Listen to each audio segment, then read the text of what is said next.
여호수아서 7장 1에서 12절까지 말씀 보도록 하겠습니다. 이스라엘 자손들이 바친 물건을 인하여 범죄하였으니 이는 유다 지파 세라의 증손 삽디의 손자 갈미의 아들 아간이 바친 물건을 취하였음이니라. 여호와께서 이스라엘 자손에게 진노하시느니라. 여호수아가 여리고에서 사람을 베델 동편 베달웬 곁에 있는 아이로 보내며 그들에게 일러 가로되 올라가서 그 땅을 정탐하라 하매 그 사람들이 올라가서 아이를 정탐하고 여호수아께로 돌아와서 그에게 이르되 백성을 다 올라가게 말고 2-3천 명만 올라가서 아이를 치게 하소서. 그들은 소순이 모든 백성을 그리로 보내어 수고롭게 마소서 하므로 백성 중 3천 명쯤 그리로 올라갔다가 아이 사람을 앞에서 도망하니 아이 사람이 그들의 36인쯤을 죽이고 성문 앞에서 스바르까지 쫓아와서 내려가는 비탈에서 쳤으므로 백성의 마음이 녹아 물같이 된지라.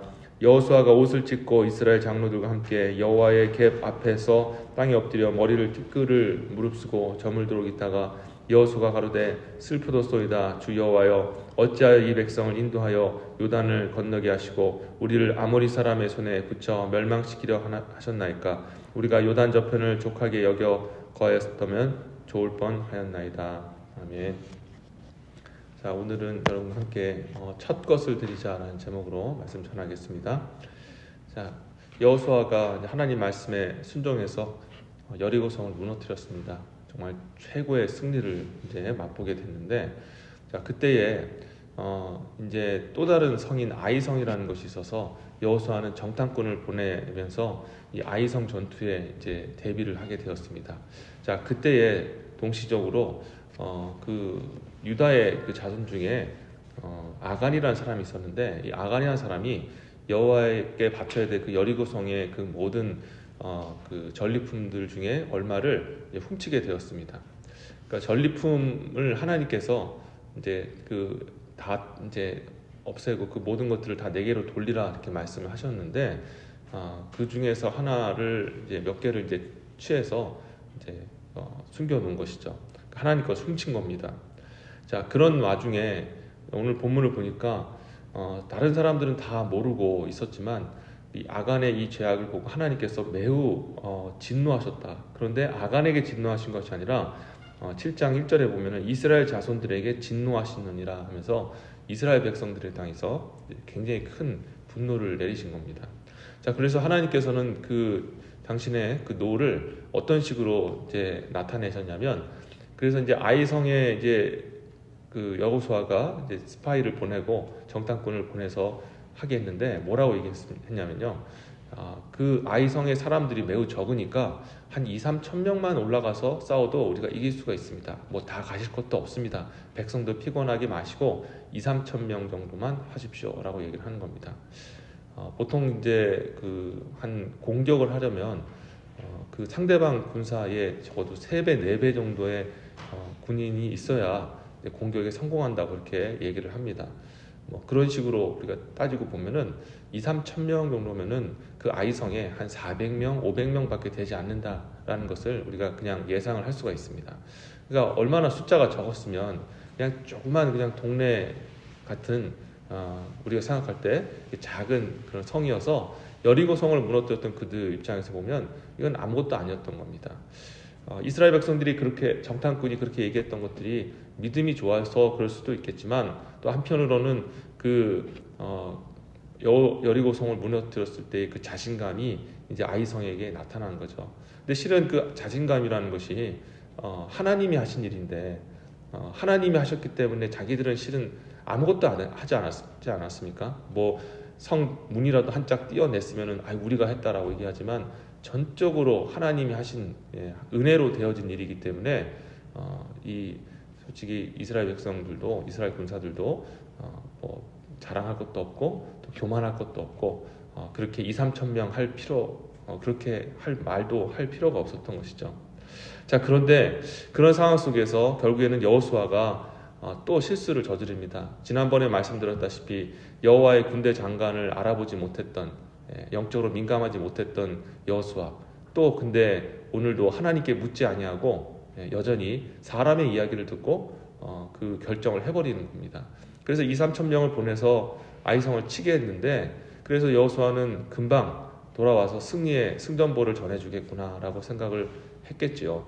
그런데 아주 충격적인 이야기를 듣습니다. 아니라 다를까 이 이스라엘 백성들이 그 작은 수의 아이성 사람들에게 패배를 당한 겁니다. 근데 그 2, 3천 명이 도망온 것도 참 수치스러운 일인데 도망을 오면서 그 아이성 사람들에게 잡혀서 36명 정도가 칼에 맞아 죽게 되어지는 인명 그런 피해도 생기게 되었던 것이죠. 그날 이 여호수아는 굉장히 충격을 받으면서 옷을 찢고 거기 백성들의 장로들과 함께 하나님의 법궤 언약궤 앞에서 티끌을 머리에 뒤집어 쓰면서 애통해했습니다. 그래서 하나님 앞에 하나님 이게 도대체 무슨 일입니까? 라고 애통하면서 그렇게 하나님 앞에 울부짖었을 때 하나님께서 뭐라고 답을 하셨냐면요. 오늘 본문 7절 보시면은 여호수아 가로되 슬프도소이다 주 여호와여 어찌하여 이 백성을 인도하여 요단을 건너게 하시고 우리를 아모리 사람의 손에 붙여 멸망시키려 하셨나이까 우리가 요단 저편을 족하게 여겼음을 거왔다면 좋았을 뻔하였나이다. 자 그러면서 주여 이스라엘이 그 대적 앞에서 돌아섰으니 내가 무슨 말을 하오리까. 자 그러자 이제 10절에서 이제 하나님께서 말씀하시죠. 여호와께서 여호수아에게 이르시되 일어나라 어찌하여 이렇게 엎드려 있느냐 이스라엘이 범죄하여 내가 그들에게 명한 나의 언약을 어기었나니 곧 그들이 바친 물건을 취하고도 도적하고 사기하여 자기 기구 가운데 두었느니라 라고 말씀하셨습니다. 이게 무슨 말이냐면은 너희가 패배한 이유를 내가 분명히 얘기해 주는데 그 패배한 이유는 다름이 아니라 너희가 내 물건에 손을 대었기 때문이다. 너희가 약속하지 않았느냐 너와 너희 사이에 언약을 하고 그 모든 전리품들을 다 내게 바치기로 그렇게 약속했는데 그 중에 딱 한 사람이 아간이라는 자가 나의 그 전리품 내게 속해 될 그 내 첫 소산을 너희가 취하였다라고 하면서 그것이 패배의 이유다라고 말씀하고 있는 것입니다. 자 우리는 이 본문을 보면서 아간이 그렇게 잘못했구나라고 생각하고 모든 그런 탓을 아간에게 돌렸습니다. 그런데 실은 이 아간도 물론 잘못했거니와 그런데 이 이스라엘 백성들이 이 작은 물건 훔치는 것 때문에 하나님이 이렇게 극도로 격분하시고 결국에는 패배까지 하게 하신 그 이유가 단지 그 아간이 훔친 몇 개의 전리품 때문일까라고 생각할지 모르겠지만 그게 아닌 거예요. 자, 여리고성은 어떤 의미입니까? 여리고성은 가나안에서 처음 맞닥뜨린 대적이죠. 그리고 처음으로 무너뜨려서 하나님께서 주신 그 승리를 맛본 곳입니다. 자 그리고 거기서 나온 그 전리품은 뭐예요? 첫 번째 전투, 이스라엘 백성들이 가나안 땅에서 벌였던 첫 번째 전투의 이 전리품인 거예요. 그러니까 하나님 입장에서는 그건 소산물입니다. 하나님께서 모든 율법이나 또 말씀 속에서 첫 것은 내 것이다 라고 그렇게 말씀하셨잖아요. 자 그렇게 말씀하신 이유가 여러분 다 아시다시피 이스라엘 백성들이 애굽에서 나올 때에 하나님께서 그 장자를 치셔서 나오시지 않았습니까? 그날 밤에 여호와의 사자가 애굽 땅과 또 이스라엘 땅 그 모든 땅을 이렇게 지나면서 그 가정에 있는 장자들 그리고 또 그 가정에 있는 가축들의 첫째 새끼들의 생명을 취하셨습니다. 자 그때에 하나님께서 이스라엘 백성들의 장자들과 그 이스라엘의 첫 번째 그 새끼들을 보호하시기 위해서 하셨던 게 뭐예요? 어린 양을 잡으라. 그래서 그 어린 양의 피로 문 설주와 임방에 바르고 너희는 그 안에 다 들어가 있으라. 그러면 그 피를 보고 내 사자들이 넘어가 주리라 라고 그렇게 얘기를 하신 겁니다. 그래서 그날 밤에 여호와의 사자가 그 피를 보고 넘어간 겁니다. 자 그리고 나서 하나님께서 뭐라 말씀하셨냐면 이스라엘 백성들을 구원하시고 난 다음에 너희가 원래는 죽었어야 하나 나의 그 어린 양의 피로 말미암아 너희가 구원을 입었기 때문에 이제 이 첫 것은 실은 네가 살아있으나 이 첫 것은 원래 죽은 것이다. 고로 첫 것은 내 것이다 라고 말씀하신 겁니다. 그래서 하나님께서는 그때 이후로 어떤 일을 하셨냐면 이스라엘의 모든 장자들 원래 죽었어야 될 그 장자를 이제 하나님이 내 것으로 취하셨어요. 근데 이 내 것으로 취한다는 것은 당신의 종 삼겠다는 그런 말씀인데 그 종을 삼으면 모든 이스라엘 백성들이 다 제사장 가면 되는 거 아니겠습니까? 그러면은 생업을 할 수가 없잖아요. 그래서 하나님께서 선택하신 것이 뭐냐면 레위라는 지파를 선택하사 그 모든 장자들을 대신하여서 대속하게 하시고 그래서 하나님께서 그들을 취하여서 당신의 종으로 삼으신 거예요. 자, 그리고 나서 하나님께서는 계속 하시는 말씀이 이제 율법으로 말씀하시기를 너희가 첫 번째 땅에 가서 첫 번째 드리는 소산물, 그리고 매해마다 드리는 그 첫 번째 나는 그 모든 생산물들을 내게로 가져와라. 그리고 양도 첫 새끼, 소도 첫 새끼, 첫 것은 다 내 것이니라 라고 말씀하시면서 첫 것을 가져오라고 얘기하신 거예요. 이것은 하나님께서 첫 번째 것을 좋아하시는 그것 때문에 그런 것이 아니라 이스라엘 백성들의 생명이 바로 그 첫째 것을 치실 때에 구원을 받았기 때문에 그런 것입니다. 여러분, 그래서 하나님께서는 이 첫 번째 것을 굉장히 중요시 여기시는 거예요. 첫 번째 것이 그냥 좋아서가 아니라 그것으로 말미암아 이스라엘이 구원을 받았거든요. 그런데 이스라엘은 그렇게 첫 번째 것을 드려야만 했지만 하나님의 은혜로 말미암아 첫 것에 생명을 보존했는데 하나님 입장에서 봤을 때는 어떻습니까? 당신의 첫 아들이자 마지막 아들인 영원한 아들인 독생자 예수 그리스도를 저와 여러분들 위해서 내어주셨다는 거예요. 하나님은 자신의 첫 아들을 내어주셨는데 그러므로 인해서 하나님의 백성들은 그 첫 것으로 생명을 얻게 되었습니다. 그러니 당연히 하나님께서 너희의 첫 번째 소산은 나에게로 돌려라 하는 것이 당연한 거 아니겠느냐라는 것이죠.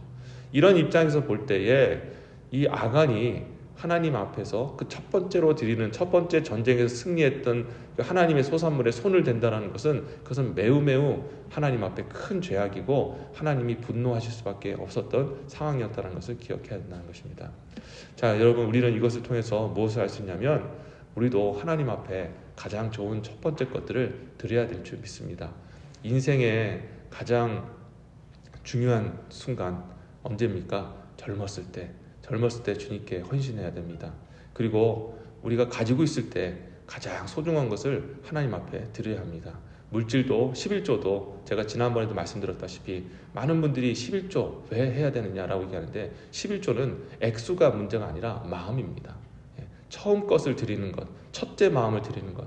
다른 사람들이 다 10분의 1이라는 것에 다 매몰돼 가지고 이 10분의 1 예를 들어서 10불 버는 사람은 가지고 있는 사람은 1불 내기 쉽죠. 근데 100불, 1000불, 만불 가면은 금액이 많아지니까 야, 이거 무슨 세금보다 더 나가. 이런 마음 가지고는 하나님 절대 기뻐하지 않아요. 억지로 해가지고 쓸 것 다 쓴 다음에 주님 앞에 드리는 게 그게 11조가 아니라는 거예요. 많은 분들이 오해해요. 11조는 마음이에요. 하나님 앞에 드리는 첫 번째, 내 첫 소산을 받아서 그 어떤 것보다 내가 하나님 앞에 먼저 내 소산을, 이건 내가 한 게 아니라 하나님이 주셔서 한 겁니다 하고 하나님 앞에 물질을 떼서 먼저 드리는 것, 이게 11조 정신이거든요.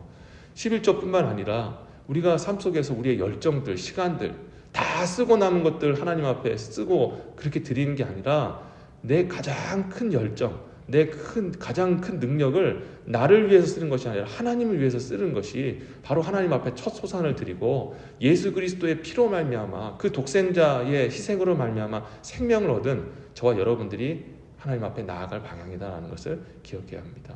우리는 하나님 앞에 가장 좋은 것으로 하나님께 드려야 될 줄 믿습니다. 하나님은 우리에게 가장 소중한 아들을 주셨잖아요. 그 아들로 말미암아 우리가 구원함을 입어 이렇게 신앙생활하고 천국을 소망하고 있는데 왜 우리는 하나님 앞에 가장 마지막 것을 드려야 하는 것이냐라는 것이죠. 오늘 아간의 죄를 그냥 단지 하나님의 성물에 손을 댔다라는 차원에서 이해하지 않게 되시기 바랍니다. 그는 하나님께 마땅히 드려야 될 가장 좋은 것을 훔쳤습니다. 혹시 우리가 아간의 모습으로 살고 있지는 않는지, 내 인생의 가장 소중한 것을 붙들면서 이건 내 거야 하고 살아가고 있다면 우리는 인생에서 패배하게 될 것입니다. 인생에 승리하기 위해서는 전적인 하나님의 은혜가 필요한데, 은혜는 누구에게 주어지느냐? 모든 것이 다 하나님의 은혜입니다. 모든 좋은 것은 내 것이 아니라 하나님 것입니다 라고 청지기의 마음을 가지고 살아가는 사람들에게 하나님의 긍휼과 은혜가 임하는 것입니다. 오늘도 이 말씀을 기억하시면서 여러분의 가장 중요하고 소중한 것들을 먼저 기꺼이 기쁨으로 하나님께 드리시는 저와 여러분 되시기 바랍니다. 실은 그거보다 가장 기쁜 일은 없어요. 하나님께 드리는 것, 그래서 하나님이 기뻐하시고 영광 받으시는 것, 그거보다 기쁜 일이 없습니다. 왜냐하면 하나님이 기뻐하시면 하나님은 그 기쁨을 당신만 누리지 아니하시고 성령을 통해 그 기쁨을 부어주시거든요. 세상에서 내가 성공하는 것보다, 돈을 많이 버는 것보다, 내가 어떤 나의 인생을 위해서 내 소중한 시간을 쓰고 즐기고 그런 것보다 비교할 수 없는 그 하나님의 희락이 하나님께 먼저 드리는 사람에게 임하는 것입니다. 그 기쁨으로 우리는 살아갑니다. 오늘도 여러분 삶 속에 그 기쁨과 은혜와 영광이 임하게 되시기를 주 예수의 이름으로 축원합니다. 아멘. 기도하겠습니다. 하나님, 첫 것을 주님께 드리게 하여 주시옵소서. 아버지, 인생의 가장 소중한 것을 주님 앞에 바칠 수 있도록 도와주시옵소서. 하나님, 이스라엘 백성들을 구원하실 때 첫 장자의 생명을 보존해 주셨습니다. 그런데 우리 생명은 보존하시고 당신의 아들의 생명은 내어주신 그 은혜를 생각해 보면 어찌 우리가 주님께 작은 것 바치고 나머지 것을 드릴 수가 있겠습니까? 하나님, 오늘 이 말씀을 듣는 모든 성도님들의 마음에 하나님 사랑하는 마음을 허락해 주시고 가장 좋은 곳으로 하나님 앞에 나아갈 수 있는 그런 우리 성도들 다 되게 하여 주옵소서. 그래서 하나님의 은혜를 맛보게 하시고 또 하나님의 그 무한하신 그 영광을 맛보며 나갈 수 있는 그런 우리 모든 성도들 다 되게 하여 주옵소서. 감사드리옵고 이 모든 말씀 예수 그리스도의 이름으로 기도드립니다. 아멘.